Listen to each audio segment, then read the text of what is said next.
Students हम बात करेंगे relation among exscribed radius, perimeter and area of triangle के ऊपर। मतलब एक्सक्राइब जो रेडियस होता है ये क्या होता है जी, कि अगर एक ऐसा सर्कल, यानी बात है कि सर्कल बनाने के लिए इसका रेडियस भी बनाना होता है, तो एक ऐसा सर्कल जो कि ट्राइंगल की एक साइड को एक्सटीरियर और दो प्रोड्यूस साइड्स को इंटरनली जो है वो अगर टच कर रहा है, तो ऐसे सर्कल को हम कहते हैं कि ये क्या है जी, एस्क्राइब्ड सर्कल है, और इसका जो रेडियस होगा वो कहलाएगा स्क्राइब्ड रेडियस या ई रेडियस। ठीक है। और पेरीमीटर क्या होता है जी, ट्राइंगल की तीनों साइड का सम कर लें तो ये पेरीमीटर आ जाता है। और एरिया ऑफ ट्राइंगल क्या होता है कि आपने जो जितनी जगह इसने इंटरनली घेरी हुई है, मतलब इसकी तीनों ये जो लाइंस में और इसका इंटीरियर सारा रीजन है, ये एरिया को रिप्रेजेंट कर रहा है।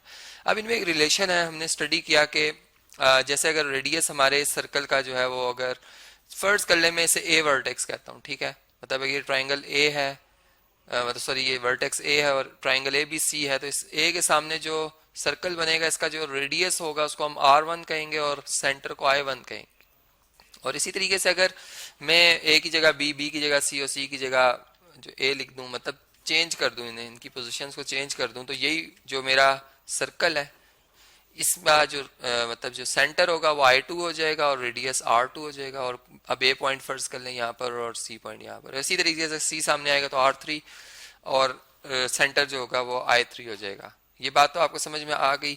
अब इस तरह से कि जो हमने रिलेशन प्रोड्यूस कराना है, पहले मैं उसको लिख देता हूँ कि हम क्या रिलेशन जो है वो प्रोड्यूस कराने जा रहे हैं। हमारा रिलेशन होगा वो ये होगा कि अगर आप इस सर्कल का रेडियस फाइंड करना चाहते हो, ठीक है, तो आप ट्राइंगल का जो एरिया है उसकी मदद से और उसके पेरीमीटर जो कि उसका हाफ पेरीमीटर जो हाफ है वो S है। ठीक है। पेरीमीटर होता है 2S जो किसके इक्वल होता है, sum of all three sides of triangle. ठीक है। अब इसका अगर हाफ कर दिया जाए तो ये S आ जाता है। अब S में से अगर आप S में से जो है वो अगर कोई सी, क्योंकि मैं ए वर्टेक्स के हवाले से बात कर रहा हूं, तो ए साइड अगर आप इसमें से माइनस कर देंगे, ठीक है, ठीक है, ए प्लस बी प्लस सी, ये तो ऐसा आ गया हमारे पास। ठीक है। डिवाइडेड बाय 2, इसमें से अगर आप ए साइड माइनस कर देंगे तो ये हमारे पास जो आंसर आएगा ना, डेल्टा ओवर एस माइनस ए, ये बेसिकली इतना ही होगा जितना कि रेडियस है इस एक्सक्राइब्ड सर्कल का। ठीक है।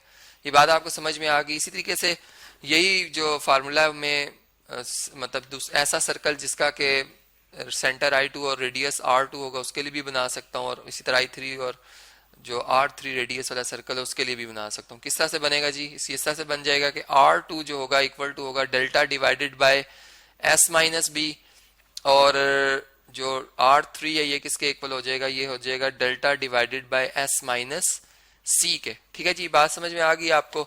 अब इसका प्रॉब्लम भी हम सॉल्व करेंगे, मतलब न्यूमेरिकल तो कुछ भी इतना बड़ा हमारे लिए प्रॉब्लम नहीं है, क्योंकि देखें अगर फर्स्ट करें एरिया जो है कोई कहता है कि 15 स्क्वायर सेंटीमीटर है। ठीक है। और आपको पेरीमीटर भी बता दिया जाता है, इसका हाफ बताया जाता है, आपको हाफ इसका बता दिया जाता है कि ये है फर्स्ट कर लें कि ये 4 सेंटीमीटर है। ठीक है। और इसकी जो एक साइड है वो 1 सेंटीमीटर है, तो 4 माइनस 1 3 आ जाएगा। ठीक है। और 3 को 15 पे डिवाइड करें, आपका आंसर 5, तो और सेंटीमीटर स्क्वायर को खत्म कर देगा तो आपका आंसर आ जाएगा 5 सेंटीमीटर। इसका मतलब कि रेडियस जो होगा सर्कल का वो 5 सेंटीमीटर होगी। ये सारी बातें एजप्शन पे मैंने की हैं, प्रैक्टिकली भी हम इसको देख सकते हैं। ठीक है। और शेप भी बना सकते हैं इसकी मदद से, ट्राइंगल कैसी होगी। ठीक है। तो चलें अब इसका प्रूफ देखते हैं। हम ये बात जानते हैं कि ये जो हमें एक ट्राइंगल नजर आ रही है, अगर मैं इसको शेड कर दूं, चलें इसके लिए हम जो है वो इससे इसको पेंट करते हैं। ठीक है। ये जो हमें ट्राइंगल नजर आ रही है, ठीक है, अब इसका अगर हमने एरिया निकालना है तो हमें कैसे मिल सकता है, हम यहाँ पर जो ये जो हमें I1 पॉइंट मिला है, अगर मैं इसको फर्स्ट करें ट्राइंगल का, ये B वर्टेक्स है और ये हमारे पास C वर्टेक्स है। ठीक है।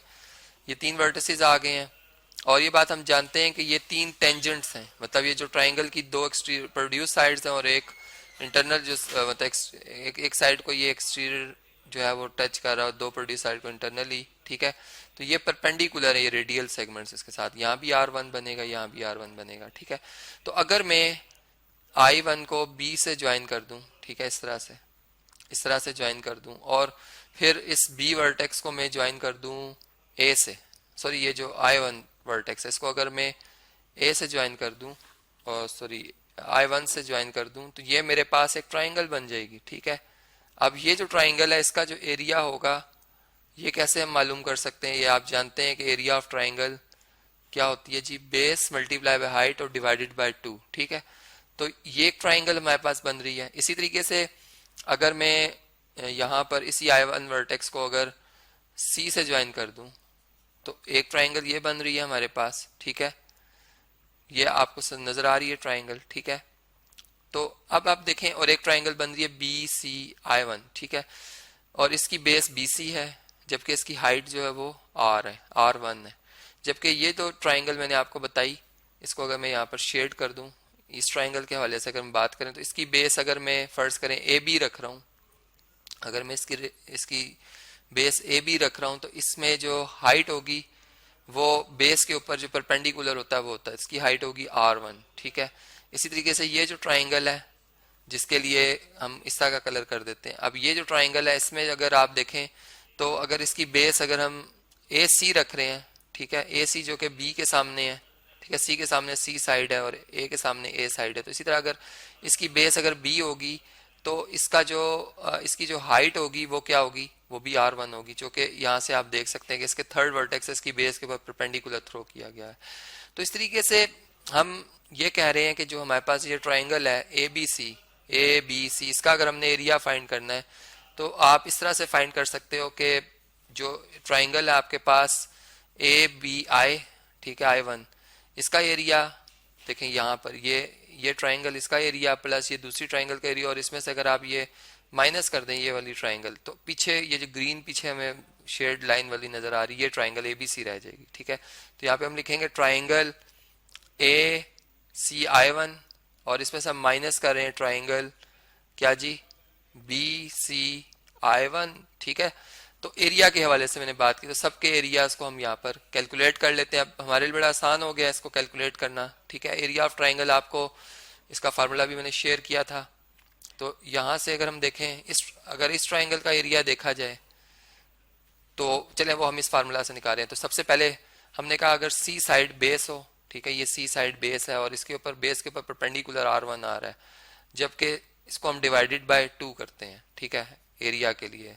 इसी तरीके से जो AC1 है इसमें बेस मैंने कहा था B रख लें और इसकी हाइट जो है वो R1 ही है, ठीक है, जो कि इस एस्क्राइब सर्कल का रेडियस R1, ठीक है, और डिवाइडेड बाय 2 कर लेंगे। और इसी तरीके से जो ये ट्राइंगल है इसकी बेस मैंने कहा था आपने A रखी है और इसके ऊपर परपेंडिकुलर थ्रो किया गया R1, ठीक है, ये R1 और डिवाइडेड बाय 2, ये आ जाएगा हमारे पास रिजल्ट। अब अगर हम इसमें से देखें तो हमें R1 कॉमन नजर आ रहा है, ठीक है, ये एरिया ऑफ ट्राइंगल है, इसको हम डेल्टा से जाहिर कर देते हैं एरिया ऑफ ट्राइंगल, ठीक है। तो देखें यहाँ पर R1 इन तीनों टर्म्स में R1 R1 R1 कॉमन है, ठीक है, यहाँ भी R1 लिखा हुआ है, यहाँ भी R1 लिखा हुआ है, यहाँ भी R1 लिखा हुआ है, 2 इधर भी लिखा हुआ है, इधर भी लिखा हुआ है, इधर भी लिखा हुआ है। इन सारों को R1 डिवाइड बाय 2 से अगर डिवाइड कर दें तो यहाँ पर क्या रह जाएगा C प्लस यहाँ पे क्या रह जाएगा B, ठीक है, यहाँ पे क्या रह जाएगा A, ठीक है जी, यह आ जाएगा रिजल्ट।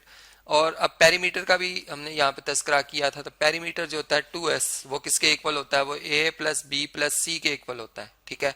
तो यहाँ से अगर आप देखें तो ये जो B प्लस C है या C प्लस B है, इसको हम क्या लिख सकते हैं, यहाँ से B प्लस C इधर ही रहने दें, A को इधर शिफ्ट कर लें, तो ये हमारे पास 2S माइनस A जो है वो इक्वल टू किसके आ जाएगा, वो equal to B plus C के आ जाएगा, ठीक है।